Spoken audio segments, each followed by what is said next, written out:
हरे कृष्णा कृष्णा कृष्णा हरे हरे, हरे राम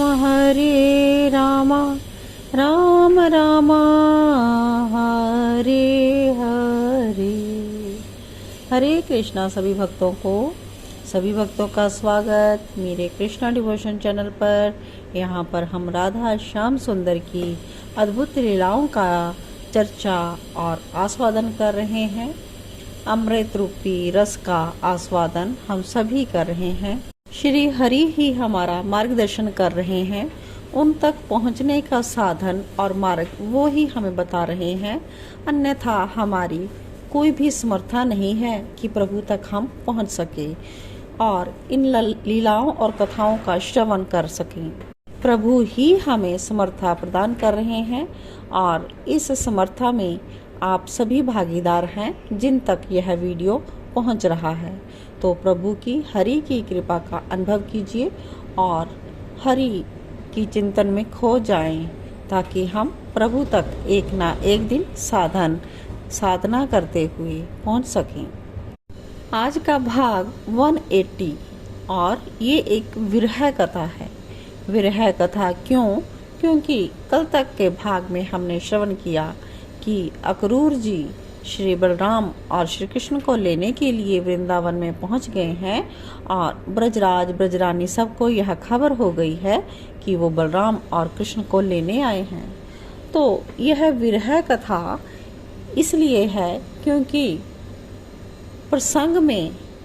इस प्रसंग में उद्धव जी बता रहे हैं और अपने नेत्रों में आंसू भरे हुए हैं उन्होंने, और कहते हैं यह एक विरह कथा इसलिए है क्योंकि ब्रज में अंतिम बार श्री जी और श्री कृष्ण मिले थे।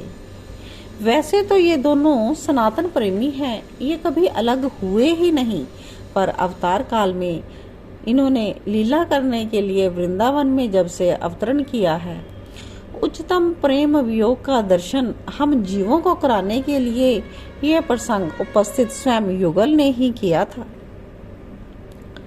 तो आइए श्रवण करते हैं।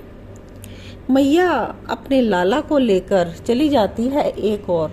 जब वो अक्रूर से सुनती है कि ये इनको लेके जाने वाले हैं, कन्हैया को झकझोरते हुए मैया बोल रही है, नहीं तू जाएगा नहीं। कन्हैया कहते हैं, मैया बस 2-4 दिन की तो बात है, थोड़ा मथुरा देख लेंगे। हमने नागरिक सभ्यता को निकट से देखा नहीं तो वो भी हम सब अंदाजा लगाएंगे वहां जाकर। तभी नंद बाबा भी कक्ष में आ गए और कहते हैं, यशोदा अपने लाला के समस्त सखा चलेंगे मथुरा, मैं भी चलूंगा, अक्रूर भी हैं। मैया ने कहा, अक्रूर? ये तो मुझे क्रूर लगता है। ऐसा नहीं कहते, अगर अक्रूर सुन लेगा तो उसे बुरा लगेगा। यशोदा मैया व्यंग में हंसती है, उसको बुरा लगेगा और हमारे प्राण अटक गए हैं उसका। मेरा लाला जा रहा है, मेरा प्राण है ये, इसके बिना मैं कैसे रहूंगी। यशोदा के अश्रु फिर बह चले हैं और फिर वहां जाकर इसे कौन संभालेगा। कांचनी बांधनी नहीं आती इसे, मुंह नहीं धोता ये मेरे बिना। मैया मैया बस यही तो रट लगाए रखता है। तू कुछ बोलता क्यों नहीं, मैया को छोड़कर जाएगा मथुरा? और कन्हैया कहते हैं, मैया 4 दिन की तो बात है, घूम फिर कर आ जाऊंगा। कन्हैया को यहाँ घूमने का शौक लगा हुआ है। यशोदा भी गुस्सा से कहती है, ठीक है जाओ, मैं कुछ नहीं कहती, जाओ सब चले जाओ। और गुस्सा में यशोदा जी उठकर चली गई आंगन में। ब्रजराज ने अपने लाला को कहा, मैया को समझा लाला, अब मुझसे नहीं मानेगी तेरी मैया। तो नंद बाबा ने कन्हैया को भेजा मैया के पास। कन्हैया कहते हैं, मैया मत छेड़ मुझे, जा यहाँ से। मैया ने कहते हुए तनिक धक्का मार दिया छोटे से लाला को। उनका हृदय तो चित्कार कर उठा था। अपने लाला को पकड़ा और अपनी छाती से लगाकर हिलकियों से रोने लगी। क्यों जा रहा है लाला, मत जाना। मैया अपने कन्हैया को कहती है, मैया मैं आ जाऊंगा ना। अपनी मैया के गले में हाथ डालते हुए बोले, मैया तेरा बेटा जाएगा और शीघ्र आएगा, मैं आऊंगा मैया। अच्छा मैया समझ गई, तेरी भी इच्छा है जाने की, ठीक है जा फिर, मैया ने कह दिया।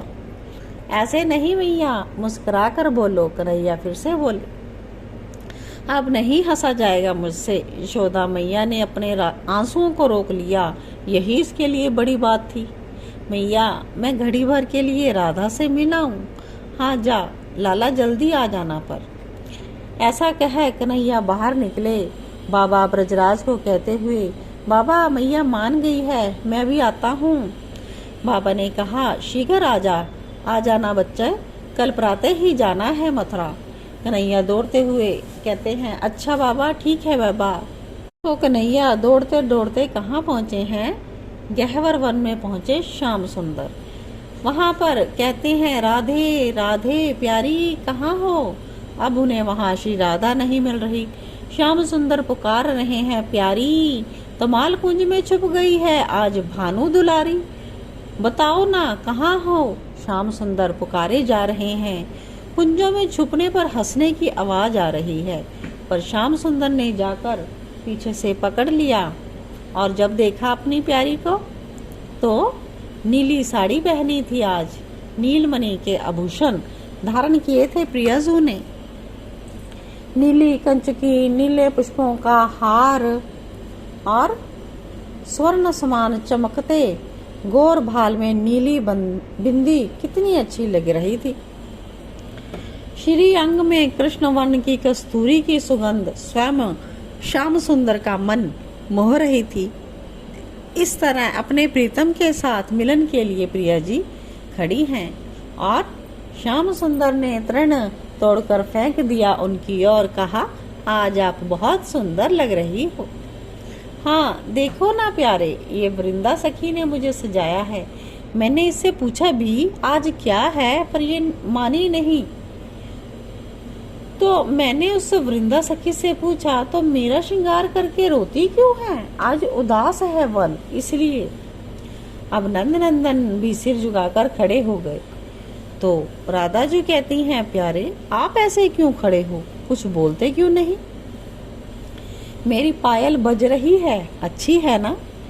श्री जी अपने प्रियतम को पायल दिखाती हैं, पर श्याम सुंदर के नयन भर आए हैं।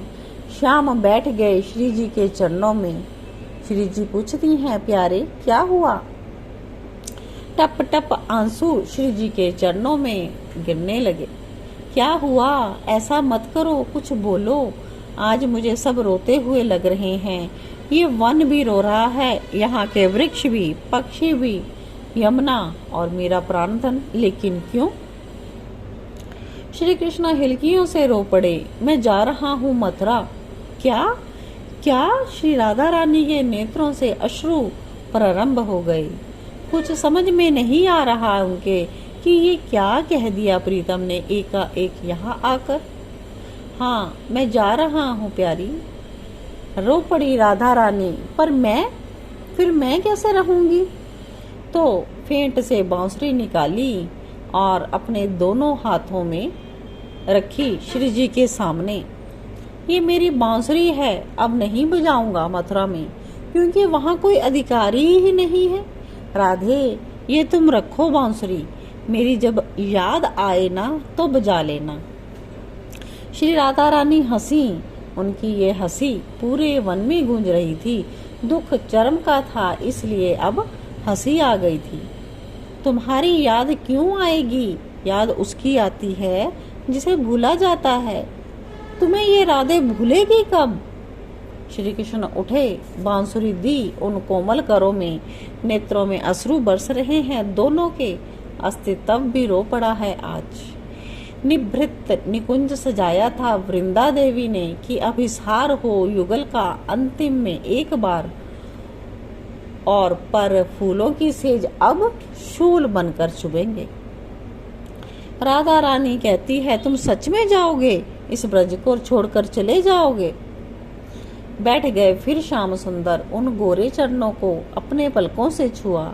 उनके मुखारविंद से बस यही निकल रहा था, हे वृषभान सुते ललिते, मैंने कौन अपराध कियो त्योहारो, काढ़ी दियो ब्रजमंडल सो, अब कौन सा दुख रहो अति भारो। अपनो कर ले हो पुने मोहे देहो, निकुंज कुटी यमुना तट प्यारो। अपनो जान दया की निधान, भई सो भई अब बेगी संबारो। मूर्छित हो गई श्री राधा रानी, श्याम सुंदर रोते रोते क्षमा मांगते रहे। ललता आदि सखियों ने आकर संभाला श्री जी को। श्याम सुंदर बार बार प्रियाजू के मुख चंद्र को देखते हुए लौट आए थे अपने नंदालया में। तो आज का यह बहुत ही विरह लिया हुआ एपिसोड आप सब तक पहुंचा। आप सभी प्रेममयी से श्रवण करें और लीलाओं का, कथाओं का आनंद लीजिए। जय जय श्यामा, जय जय श्याम, जय जय श्री वृंदावन धाम। मेरी श्यामा मेरो श्याम, मेरो श्री वृंदावन धाम। जय जय श्री राधे।